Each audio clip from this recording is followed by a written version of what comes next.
And now, you're tuned in to RBLR, the home of Tampa Bay's RBLR Sports. Hey, football fans at Tampa Bay. This is the one and only RBLR Sports with the RBLR Buccaneers posse. One of the hottest football podcasts that will challenge your perspectives, ignite your passions, and leave you craving for more. The name is Musab, and I am pleased to announce that we are only 9 days away from seeing our 2023-2024 Buccaneers on the field. This is it, listeners. It's like that last leg of the 4x1 race. You know, you just got the baton from the third leg. You're blazing down the track to the finish line. All right, now that I've painted a picture in your head, I also want to let you know we got a few hot topics to discuss as we close the offseason. But, as always, what's this show without my two amazing co-hosts? So without further ado, to my right, he doesn't just watch the game. He lives and breathes every snap, every tackle, and every game-changing play. He is ready to spread his passion like a roaring bonfire that fuels our Tampa Bay Buccaneer football fever. He is Mr. Zach Blaine. Zach, how do we do this fine evening? Hey, you know what, man? We are here. We are great. It's just good to be here with you, as always. I say it every single week, but, man, you pump me up so much that I think I need these at least once every 2 or 3 days. You awake now? Oh, wide awake, brother. Right on. And to my left, he'll have you feeling like you're on the sideline, soaking up every moment of the game. He can turn a quiet living room into a stadium roar. Some say he's got a playbook of insights that would even make the greatest coaches envious. He is Mr. Carter Brentley. Carter, center stage is yours, my friend. I appreciate it, Musab. That little intro, I don't know if y'all have seen that video of the ref going, hey, to the crowd, and then the crowd responds, hey. That's what that made me think of. So that was awesome. So I appreciate the intro, Musab. Another week closer to NFL football. This week we actually have some football, not Bucs football, but the Hall of Fame game is this week. So that's exciting. You know, it's good to see just something being put out there for sure. We've got an exciting show ahead. Definitely some hot topics to talk about before the preseason kind of gets going. We'll get right into it. But before we start with the Bucs topics, I have a really interesting question for y'all. Just kind of something to let the crowd really get to know y'all more intimately. This is a big one. So who is y'all's favorite starting Pokemon? You know, there's always the three choices that you get. So I just, I've got some Pokemon posters in my room and stuff because, everyone's a big Pokemon fan. Can't hate. So anyways, without further ado, Zach, we'll start with you because you said you still play Pokemon. So I do. So if I was allowed to, if I didn't have a wife, I probably would have Pokemon posters up in my room. But I'm not allowed to, unfortunately. I love her. It's not like she threatens me with it or anything. But no, I think Gen 1, like, I'm a fire type, obviously. So, like, I was a big Charmander guy. But then when Gen 2 hit and it was you could pick between Cyndaquil and Totodile, that was where I had more difficult. I always wanted to go fire type, but the alligator, like, just Totodile looking like an alligator was so sick, and he was just kind of OP when it came to most battles. So for this question, I'm gonna go with Totodile as my go-to starter. Wow, okay, that's a good one. And he gave us a little generation breakdown. I dig Yeah, that. I had to. You get to Gen 8 and it's all trash. So I still play it, but it's just the starter Pokemon are no fun anymore. Dang, no fun anymore. That's tough to hear. I kind of stopped playing after Fire Red. But anyways, Musab, how about you? Who is your favorite starting Pokemon? Well, I don't have the same kind of language that y'all do with the whole generations and all that other stuff. I mean, I used to be a huge Pokemon kind of guy back then, or kind of kid back then. I still, dab a little bit. I remember I had a little Pokemon Go phase, like a lot of people, but it used to be Charizard, for a hot sec, but then I fell in love with this Pokemon. I remember, what was a guy or girl, but his name was Blaziken, just because it just looked saucy, it was. I remember it was incredibly tough. It just had something about that kind of badass aesthetic kind of vibe to me. Plus, the name just sounds dope, Blaziken. Isn't that Torchic? Isn't that that's the starter? Yeah. Yeah, I no, believe so. Torchic Yeah. Blaziken's a really cool one because he's kind of like a chicken that's on fire that also does karate. So it's kind of a Like weird. fire bell bottoms, you know. Oh yeah, man, that man's fashionable. Yeah, for sure. You definitely don't want to. You don't want to mess with his drip. Yeah, I gotta go with Charmander. He's just such an OG. Like it's really hard to beat. Exactly. Because especially because Charizard can mega evolve and then he turns like black and light blue and like it's cool as hell. One of So the sickest Pokemon ever. absolutely. So yeah, but I definitely it's Pokemon. You can't hate on any of it. But we'll see. We'll see if our opinions change. Maybe Zach, maybe future Pokemon will make you change your mind about Pokemon I, names like that, you huh? know what? I sure hope so. Like, I enjoy playing it still, but it's just gotten so like the starting Pokemon are bunnies and stuff now, and I just Mm. like that is not the Pokemon that I grew up on. So it's Word. just hard for me to get as into it. It probably doesn't help that I'm 28 years old now either. Of But course. Right. We grow as old an and adult, I just remember like being a kid and being like, you know what, Charmander's the best. And then you got the next group. You're like, I still like Cyndaquil. He's pretty awesome. Totodile's badass. And now it's like, well, what bunny or duck do you want? Because that's what you get. yeah. Well, we've become old and jaded in our old age, so I guess that might I'm have something telling you, to do man. with it. But anyways, more to on to Bucks news. Speaking of Bucks news, as a Pokemon related thing, our producer said we hope Kyle Trask becomes a Gyarados. He's a Magikarp right now, kind of flopping around, but we'll get into all that. But anyway, some kind of unfortunate news was Kalijah Cansey carted off the field with a calf injury. Fortunately, news has come out that hopefully they're hoping and they're kind of gearing up for him to be ready by week 1. At least that's according to the Adam Schefter tweet. Who knows? There could be some better developments, worse developments. Who knows? We'll have to see with the injuries. But regardless, it's a calf thing, and calf things can be, I mean, anything lower body with a defensive lineman. It feels like that kind of stuff can kind of come back at any given point during the season. So how are y'all feeling about the defensive line depth now that this has kind of happened? Because he was a first round pick. He's going to start. So now the William Golston signing kind of looking kind of nice, right? Yeah. So how are we feeling about it? Does this make you nervous, or does this make you kind of not feel that the William Golston signing was justified? Because clearly the Bucs didn't have the crystal ball saying, "Oh, Kalijah Cansey is going to have a calf injury." But how do we feel about the defensive line depth if, let's say, that Cansey maybe does miss a little bit of time? Zach, we'll start with you.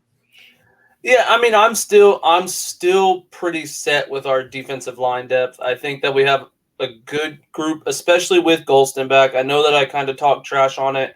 I wouldn't say trash, but I wasn't necessarily all rainbows and unicorns last week about the Golston signing. But I think that we have a good group of veteran and young guys, and I think that we should be set even if he does miss time. I know that if I'm not mistaken, Vita Vea had the same injury in his rookie season. I could be wrong, but I think he had the same injury, and it was, he's a bit heavier than Cansey, so Cansey should be able to come out of this and perform. I think the biggest thing is just making sure that it's not a lingering effect. So Sure. I wouldn't be upset to see him maybe not start right away. Yeah, absolutely. Because I'd rather have him healthy down the stretch as opposed to getting hurt halfway through the season because we rushed him into playing.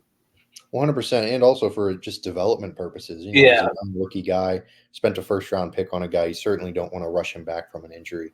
So I'm with you. Maybe have him in a more limited role. I know the Eagles did that last year with their first round pick, their interior lineman.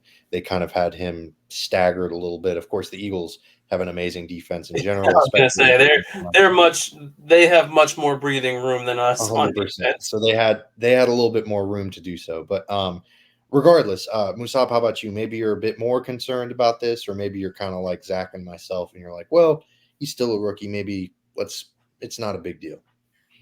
Yeah, I don't think it's a big deal right now. I'm not trying to think too much of it. What we know is what we know. Depth wise, like Zach said, I'm happy with what we have, and yeah, definitely happy. We have someone like William Golston back. Obviously, you're not going to hear anything bad from the staffing. For example, like Todd Bowles, he said that he was putting it together quicker than normal rookies do. Hopefully it's not that bad and he'll get back. So, we'll see how it goes. Things could change as we get closer to week 1 for the better or for the worse. But yeah, no point of rushing it. This guy, yeah, he's a rookie. And like Zach had also mentioned, there's no point of, kind of trying to rush this and then throwing him in and then halfway through the season, it gets worse. Because I'll tell you this, it's kind of speaking from similar experience. I'm an avid runner and I run a lot. And, I had a recent calf strain a couple of weeks ago. And all you really got to do is just PT and just rest it up. There's no point of, trying to rush it. It really does suck because you feel like you're kind of like a little bit disabled. But yeah, it's just, time, rest, doing some light physical therapy. That's all we can really kind of expect from the organization to do with him. But yeah, that's really about it. For sure. Yeah. Hopefully he's just able to just kind of sit back, relax, listen to our podcast or listen to the Rays podcast and just hang out. That's kind of the do goal. A little bit of therapy shopping on shop.RBLR. Yes, sir. Musab, you took the words right out of my mouth. So maybe that's just the right, like you said, it's going to be great for him to just kind of sit there, be off of it, just, play some video games, just don't do anything. That's, and then hopefully he'll bounce back and he'll be super fresh, and he'll avoid any further injury. Preseason games are, I don't want to say totally meaningless, but for the starters, they can be more treacherous than actually helpful. Maybe missing some preseason games isn't the worst thing. But moving on to our next topic, there was a little bit of this wasn't a huge deal, but it was still worth talking about.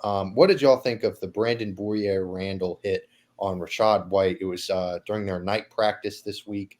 It was in the red zone, and White made a catch, and then Boyer-Randall just kind of laid the hammer. And needless to say, Rachaad White took an issue with it, to say the least, and understandably so. As much as from Boyer, I'll kind of say my piece and then let y'all get in on it. But for as much as Boyer-Randall's trying to, earn a roster spot, he's trying to work hard. He's trying to show the coaches that he's willing to, put his body on the line and all those cliches. Rachaad White's also supposed to be their starting running back. Like he can't, like we've talked about it ad nauseum in this offseason. Like if Rachaad White goes down, then Chase Edmonds is their starter. Like, Zeke's still a free agent, right? Like I don't know. I see both sides. I certainly see Randall just need to come in, lay down the hammer, but I also see Rachaad White saying, "Hey man, we're on the same team. This is practice. I'm the starting running back. You gotta chill." But maybe y'all feel a little differently. Zach, we'll start with you. Is there maybe you're more one side or the other? I feel completely different than you feel. Wow. Okay. Rachaad White hasn't earned shit.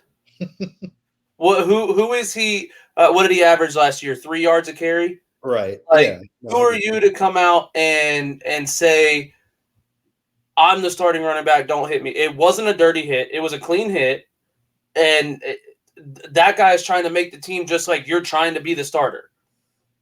So, in my opinion, if it was a dirty hit, I would take it and be like, you know what? Come on, there's no reason for a dirty hit. It was a clean hit. Rachaad White just didn't like the hit, which caused everyone to fight. Like, dude, you're not Derrick Henry. You're not somebody who's guaranteed a starting spot.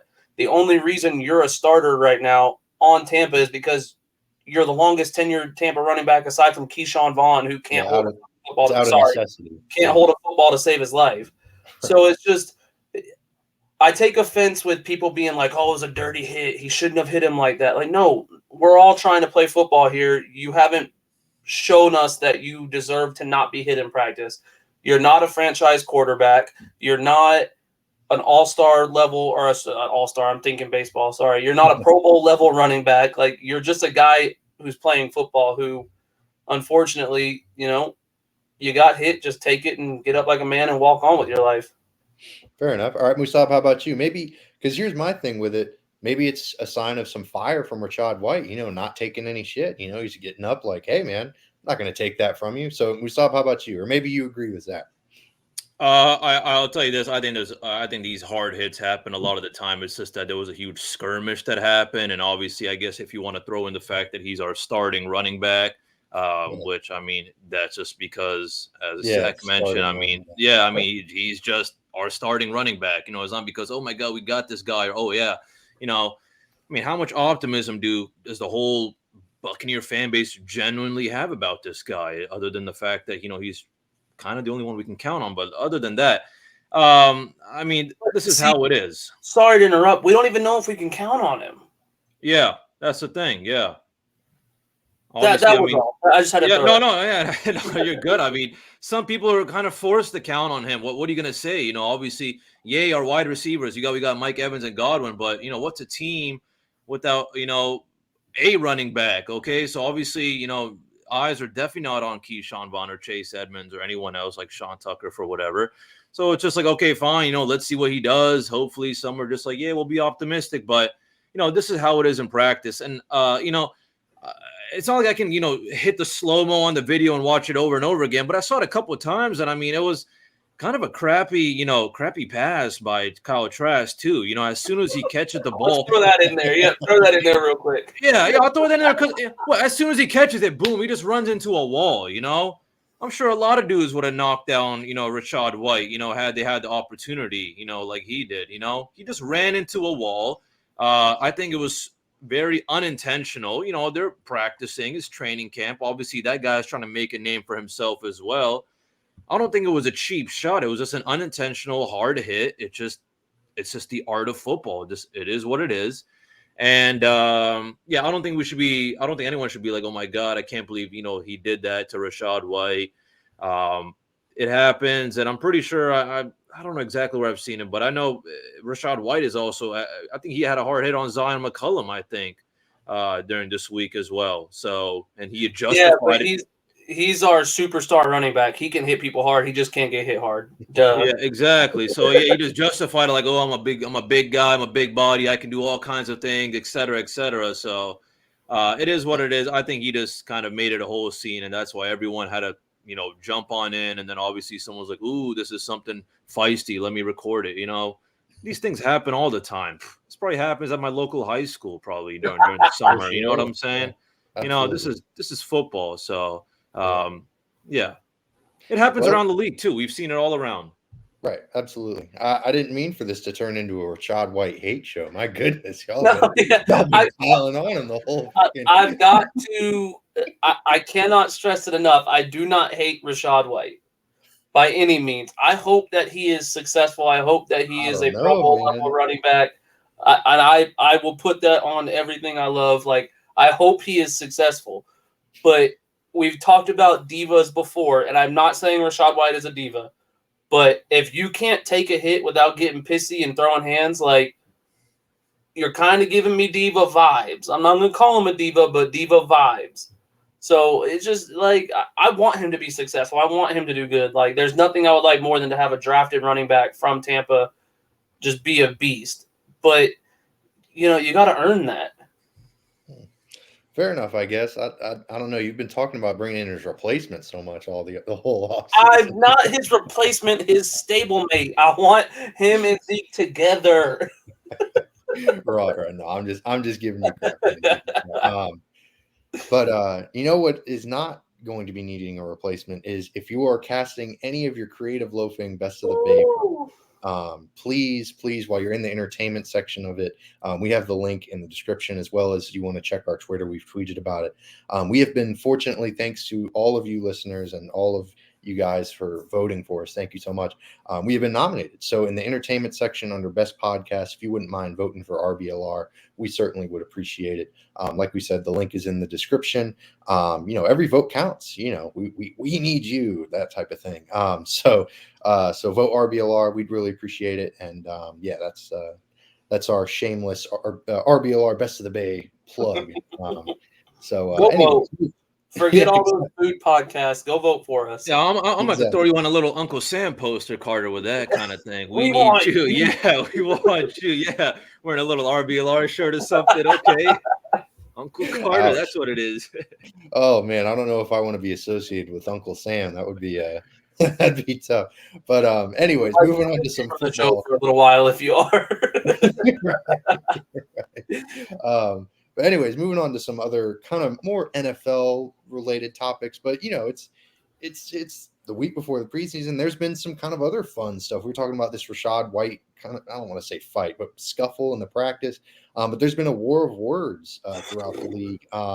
If I don't know if any of y'all have been paying attention to the Sean Payton, Aaron Rodgers beef, but it's kind of weird. It's just two like, old white guys that are past their prime, just kind of jabbering at each other. And it's just like, man, like, who cares? But anyway, it's still fun. I love it. I love the fact that they're talking smack because Sean Payton was being rude as hell about Nathaniel Hackett. I'm not disputing the fact what he said. It's kind of one of those things like the Stephen A. Smith clip, like where he's like, it's true, but you don't have to say it.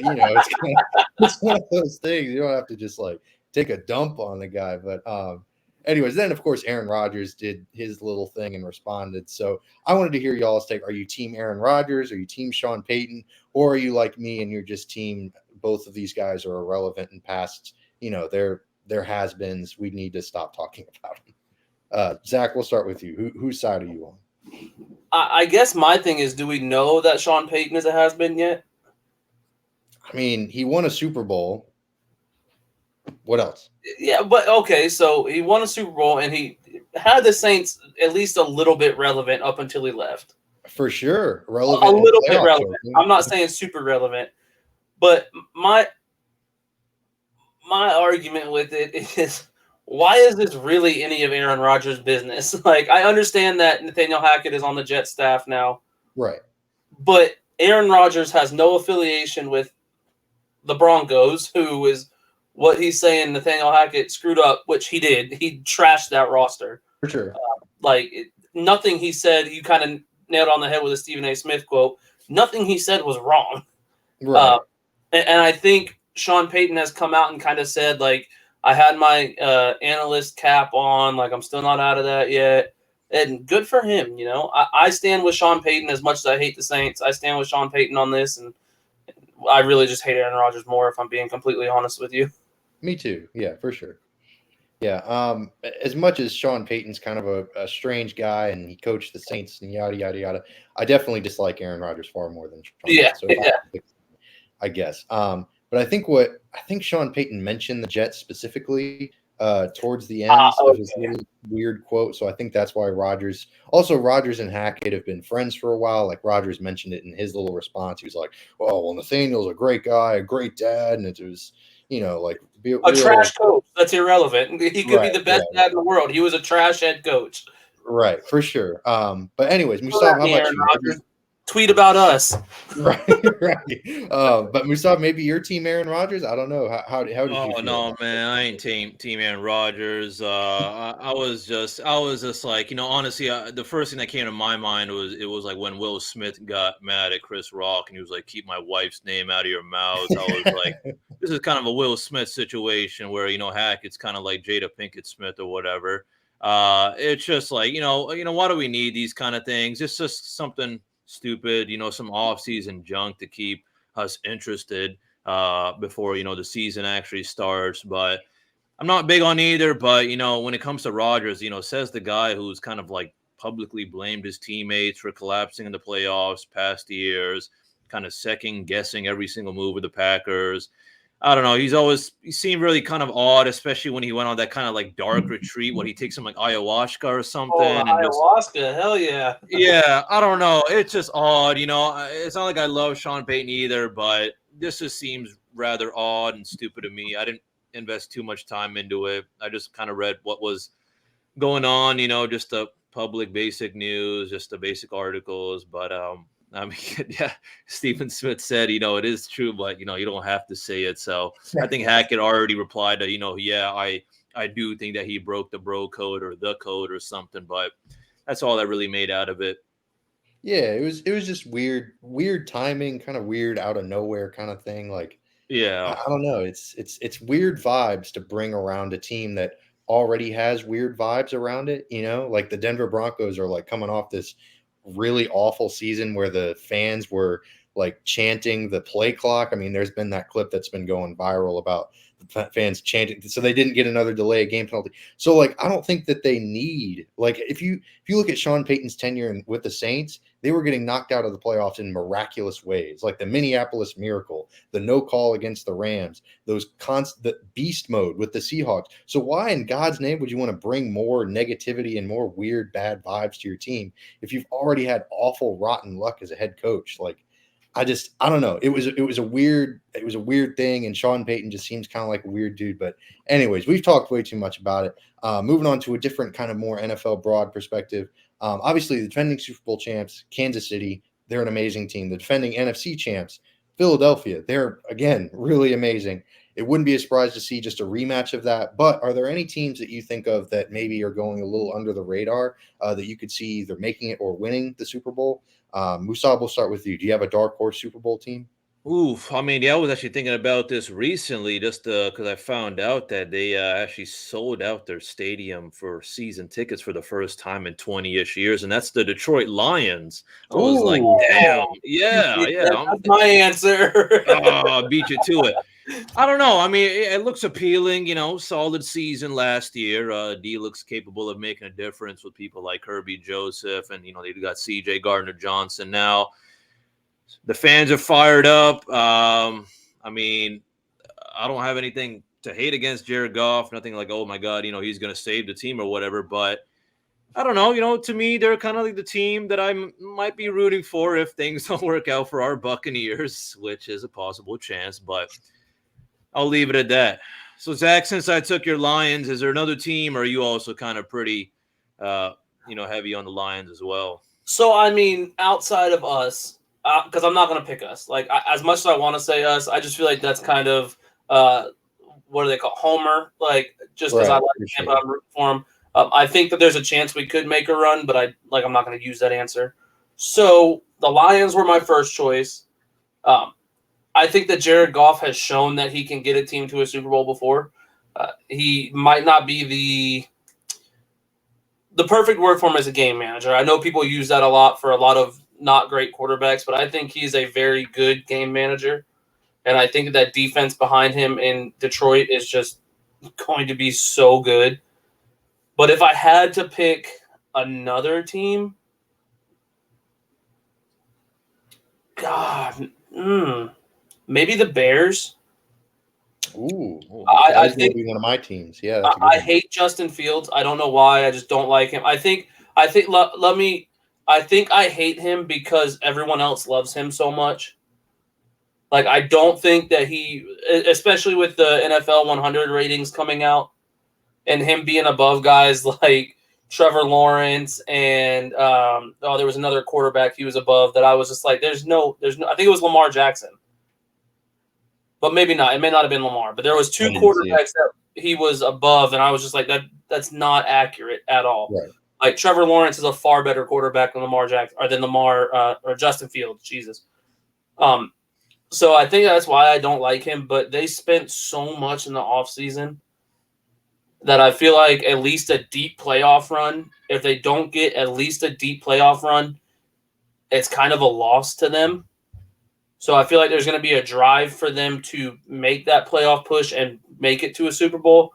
Not that every team shouldn't have that drive to make it to a Super Bowl, but I think that they're going to be a little bit what's the word I'm looking for? There's going to be a little bit of fire under them because of how much they spent, and a lot of the young guys on that team are just pretty good, as much as I hate to admit it. Right. I will say the Bears were going to be my secret sort of really offshoot pick because they were the worst team in the NFL last year.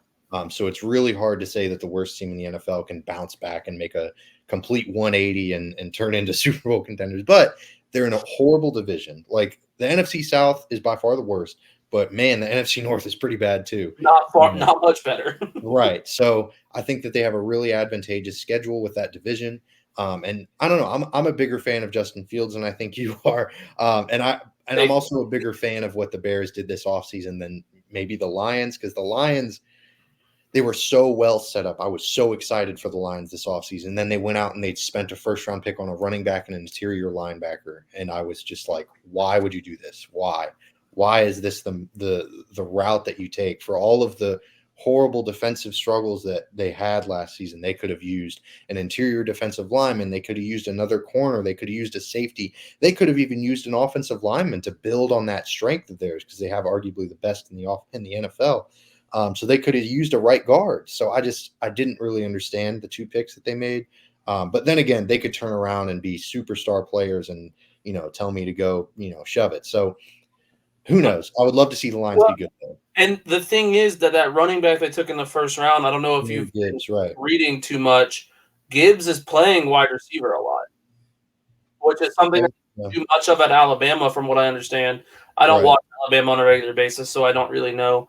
But from what I'm reading, that they're putting him more at wide receiver when Montgomery comes in, because David Montgomery is their backup running back right now. Yeah, for sure. So from everything I'm reading, he was a first-round running back, but he's playing a lot.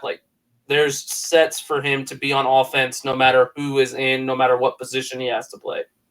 For sure, and it's going to be something interesting to see moving forward. My other team was the Jaguars, actually, interestingly enough, just because, they did make the playoffs last year, but, no one's really talking about them as Super Bowl contenders. They're just a pretty good team, but I don't know. I got a good friend of mine who's a big Jaguars fan, so he would be very excited to hear me say this. But they're a really good team. I think Calvin Ridley could come back and have an elite season if he stays healthy. I'm really excited to see him and how he bounces back from a tough situation. But anyways, moving on to more Bucs related content, position groups. We've got a lot of things to look for as Bucs fans, just going into the preseason and in the regular season, because a lot of these guys aren't necessarily going to be with the team moving forward. They're kind of in a team in transition. So which position group are you most confident in going into this season? Because there's been a lot of change. So maybe there's a position group that you look at and you're like, oh, nah, the Bucs aren't going to be, you shouldn't worry about that group. Musab, we'll start with you. Is there a position group that you're most confident in? I don't know if I want to say like the way you just said it, like, oh no, Bucs, you don't have to worry about that group, because I don't know. I mean, it is kind of fair game to me, but I mean, I've already mentioned it earlier. I feel kind of most comfortable with our defensive line. Probably maybe sprinkle with some of our linebackers, just because, anticipating Kansas City's ready by week 2 to 3. I'm gonna stick with the D line. I would say the wide receivers, but that's also dependent on how Baker and Trask perform. So I'm going with the D line. We got a nice rotation. I'm really happy that we did get William Golston, especially during a time like this where Kancey's now going to be out for a bit, or we don't know how long he's going to be out. But I mean, that's really about it, though. Yeah. What about you guys? Yeah, Zach, go ahead. Yeah, I think that D-line is a great answer. You kind of said both of mine. My first one is wide receiver. I think that it doesn't really matter how – I mean, it matters how Trask and Baker play. But I think that if there's a position of strength for us, it is our wide receivers. I mean, we have guys returning like Mike Evans, who 9 straight 1,000-yard seasons. Chris Godwin is a stud when he wants to be. Russell Gage has shown in Atlanta that he could be really good. He hasn't really shown that with the Bucs, but he's shown that in Atlanta. And we got a few really young guys that look promising. So my go-to answer for the best position, like not to worry about, is wide receiver. Yeah, I got to go wide receiver as well. Although I'm not going to lie, the outside cornerback positions are really good too. Carlton Davis and Jamel Dean. It's kind of interesting. The corner and the receiver groups, the two, they're, I guess, Godwin's a slot guy, but they have 2 guys in each group that are, they're not going anywhere. They're there for the regular season. They're going to be starters. It's without question. So those are kind of my 2 picks, the outside corner group, and then obviously Evans and Godwin. So on the flip side of that, though, obviously there's position groups that you're most confident in for the Bucs. Which position groups makes you the most nervous, because there's definitely that anxiety around this team with a lot of position groups, kind of what's going to happen, who's going to be getting the touches or the reps. So Zach, we'll start with you. Which position group are you most nervous about? Quarterback is too easy of an answer. Of course, yeah. That's kind of and I think that this is going to be a good answer because it kind of contradicts what you just said. Mine is the cornerbacks in general. Fair enough. And only because I think that our outside guys, our starting outside guys, are studs. I love Carlton Davis. I love Jamel Dean. We have no depth behind them. So that's my fear with the corners is that if, God forbid, one of them go down, we have nobody. So while I think that our starters are top tier guys, I don't. Our depth behind it is just non-existent. So as happy as I am with the ones that we're throwing out there to start, I'm not happy with the idea that if one of them goes down, that could be our season. You know, our season could be over on defense. So that's kind of my answer with it being defensive backs. Absolutely. Our corners, really. No, you're good. How about you, Musab? Oh, yeah, this was an easy one for me. I'm right there with Zach. I'm thinking DBs for sure. I mean, look what happened last season. And with all due respect, yeah, love the starters, Dean, Ryan, Winfield, Davis. But I don't know who these other guys are. And that's kind of what I'm looking forward to seeing during this preseason is how relevant are these guys? I don't know much about Nolan Turner, Christian Izien, Don Gardner, Deron Lowe, Kendrick Whitehead, Kayvon Merriweather, Keenan Isaac, Josh Hayes. I'm hoping, was able to do something because we're looking at him at the, nickelback position. D Delaney, our I knew there's going to be a smile on your face, Carter. But yeah, on the real though, I mean, I'm looking at the DBs. I'll sprinkle in the running back room just because, if something is to happen with Rashad White, what the hell is going to happen with our running back room? But yeah, I'll leave it at that. No, he should be good. We're not allowed to hit him in practice. Yeah, For sure. we are not. Hey, we're not allowed to hit him, but what about our opponents, huh? Right. Yeah, I mean, definitely the depth in the defensive back room is tough. Ryan Neal was a great name to mention because after those Ryan Neal, Antoine Winfield, that's really it at the safety position. So it's definitely tough to see if one of them goes down too. It's kind of similar to the two cornerbacks. So it is hard for sure with the depth. My pick is actually going to go a little bit away from what y'all are saying. I think the edge rushing group makes me the most nervous just because there's no proven commodity at all, really. I mean, Shaq Barrett's a fantastic pass rusher. He had a really good peak. I just don't know that he's at that level yet or anymore, rather. So I think especially with that injury. Right. And if he comes out and surprises me, awesome. I'm more than happy for him. Great dude, seems like a really nice guy and really excited if he does. But unfortunately, I just don't. It's an Achilles injury and he's already up there in years. He's got a lot of tread on the tires. So it's tough. And then, of course, you look at JTS. He's been very underwhelming. Yaya looks really impressive physically, but man, if I thought the same thing about JTS when he came out. So I don't know. It makes me a bit nervous. And then obviously, I mean, who knows? Anthony Nelson's kind of more of a depth piece, anyways. So yeah, I don't know. The edge rushing group really just kind of gives me pause, just because getting after the quarterback was already something that the Bucs struggled with last season, and I don't think that it has a possibility to not get any better and maybe get worse. So yeah, definitely kind of a tough position group to see. But we're coming towards the end of the episode. We want to thank all the listeners for tuning in. Just a reminder to try to vote for us on that CL Best of the Bay thing. We'd really appreciate it. Also, if you enjoyed what you heard, feel free to hit that like and subscribe button. You can also follow us at RBLR Sports on any of the social media platforms, Facebook, Instagram, Twitter, and TikTok. We got to check that stuff out. So we really appreciate y'all for listening. And as always, go Bucs.